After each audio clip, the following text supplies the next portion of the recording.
Hi, this is Scott Murray. Welcome to the Daily Economic Market Shout for Flag Day, June 14th, 2023. Great having you with me here today.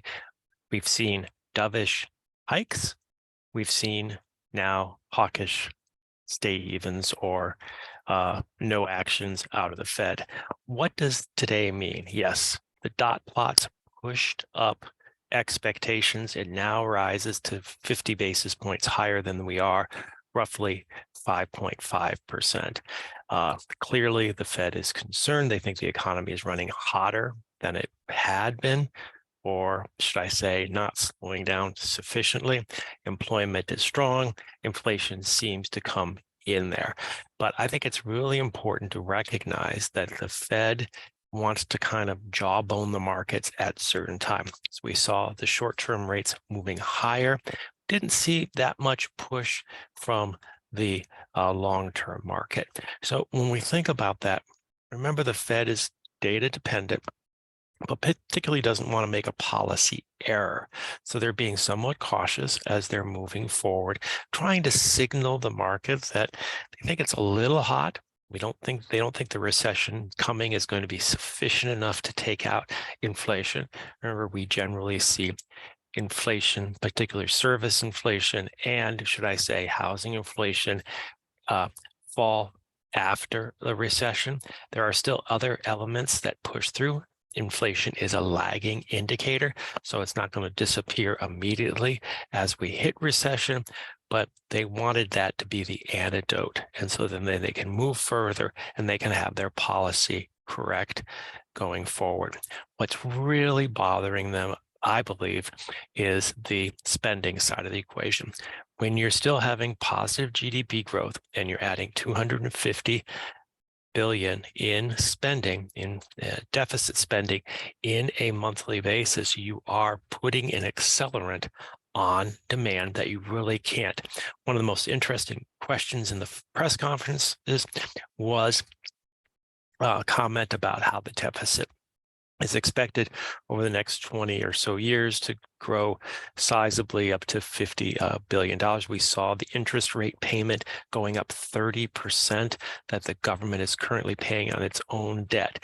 And so these are serious numbers. Powell was asked whether he was going to take action. He said, that's not really in my lane, so I can't say anything, but my predecessors and I have cautioned the fiscal spending element, the other parts of the government, to be cautious about, particularly when we are in a period of expansion.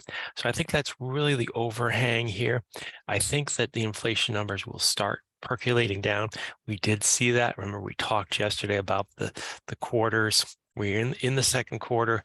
Second quarter last year was the last big quarter we have. So I think we're going to see some opportunity there for inflation to come in.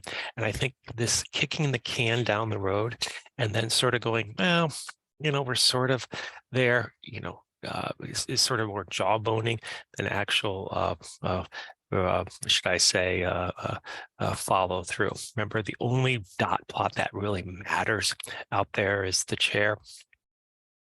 Again, there was a lot of talk as we went into this meeting that there was going to be some dissents. People were quite agitated, a number of the members of the FOMC, that we needed an additional hike. So the pause, they just didn't really want to discuss it all. I think this was throwing a bone to those people and saying, hey, we'll put it in the dot plots, we'll send the message, and we'll see how the market goes. When we get to July, where we will be, I think that's still quite a wild card. We should get more employment numbers that probably won't help as much, but the inflationary numbers, I think, will start continuing to show a healthy element. They will then start to back off and realizing that what they're doing now, particularly with their balance sheet, and of course, as I mentioned, the federal spending is not really hurting the economy that much. And so wait and see as it builds. Clearly, the cutting of rates is further out of the question. I think that's really the most important wild card out of this meeting, is that when we get this mild recession, we'll see a mild step back, but probably not as dramatic as we saw before. So we got a hawkish no change. We've seen a dovish increase.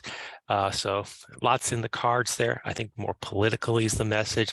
And again, hoping the market will take care of itself and allow for inflation to make a nice soft landing. This is Scott Murray for the Daily Economic Market Shout. Thanks for joining me.